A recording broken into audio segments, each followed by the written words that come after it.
Vallgornera és un tresor subterrani que no atura de créixer. La darrera expedició, aquest cap de setmana, ha permès entrar dins un sector inexplorat fins ara i dur material per començar a investigar. Normalment la cova té una barreja d'aigua dolça i salada, però aquí han trobat una salinitat més elevada. Vol dir que està aïllada del resta de la cova o està més comunicada amb la mar.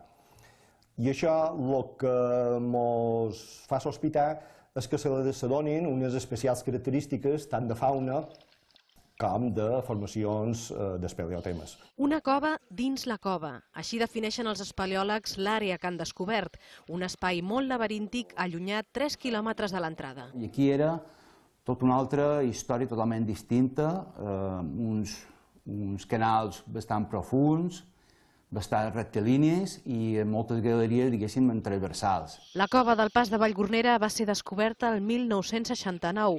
Des d'aleshores se n'han cartografiat 70 quilòmetres terrestres i subaquàtics i encara queda molt per recórrer. Científics americans, juntament amb italians i mallorquins, estan recollint mostres tant de minerals com de l'aigua per veure un poc l'evolució. Cada descoberta dins la cova de Vallgornera, única al món i amb galeries infinites, ajuda a reconstruir els orígens de Mallorca.